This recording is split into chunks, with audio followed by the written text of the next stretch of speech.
महाशिवरात्रि का पर्व भगवान शिव और माता शक्ति के मिलन का उत्सव है। इस अवसर पर कई कथाएं प्रचलित हैं, लेकिन शिव पुराण के अनुसार दो कथाएं सबसे अधिक लोकप्रिय हैं। एक, शिव और शक्ति का विवाह। सबसे प्रसिद्ध कथा। माना जाता है कि महाशिवरात्रि के दिन ही भगवान शिव ने अपने वैरागी जीवन को त्याग कर गृहस्थ जीवन में प्रवेश किया था। कथा, सती के आत्मदाह के बाद शिव पूर्णतः वैराग्य में चले गए थे। माता सती ने पर्वतराज हिमालय के यहाँ पार्वती के रूप में पुनर्जन्म लिया। तपस्या, शिव को पति के रूप में पाने के लिए पार्वती ने वर्षों तक कठोर तपस्या की। उनकी भक्ति से प्रसन्न होकर शिव ने उनसे विवाह करने का निर्णय लिया।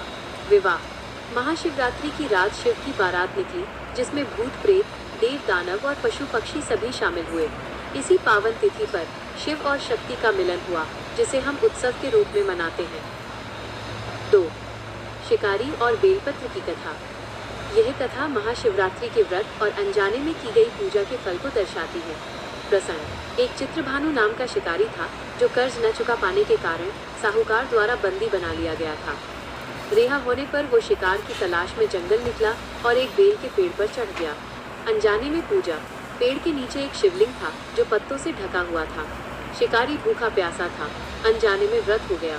रात भर शिकार का इंतजार करते हुए वो बेल के पत्ते तोड़कर नीचे गिराता रहा, जो सीधे शिवलिंग पर गिर रहे थे। दया और मोक्ष। रात के 3 प्रहरों में उसने 3 हिरणियों और एक हिरण को जीवन दान दिया, क्योंकि वे अपने परिवार के मोह में थे। शिकारी का हृदय परिवर्तन हो गया और उसने अहिंसा का मार्ग चुन लिया।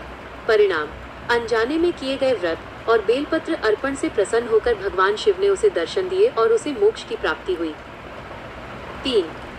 समुद्र मंथन और नीलकंठ। एक अन्य मान्यता के अनुसार महाशिवरात्रि वो दिन है जब शिव ने संसार को बचाने के लिए विषपान किया था। जब समुद्र मंथन से हलाहल नामक विष निकला तो पूरी सृष्टि विनाश के कगार पर थी। भगवान शिव ने उस विष को अपने कंठ गले में धारण कर लिया। विष के प्रभाव से उनका गला नीला पड़ गया, जिससे उनका नाम नीलकंठ पड़ा। देवताओं ने विष की जलन को कम करने के लिए रात भर शिव की स्तुति की और जल चढ़ाया। महाशिवरात्रि का महत्व। शिव का अर्थ है कल्याण और रात्रि का अर्थ है विश्राम। ये रात आध्यात्मिक ऊर्जा को जगाने और स्वयं के भीतर झांकने का समय है। क्या आप चाहते हैं कि मैं आपको महाशिवरात्रि की पूजा विधि या शुभ मुहूर्त के बारे में विस्तार से बताऊं?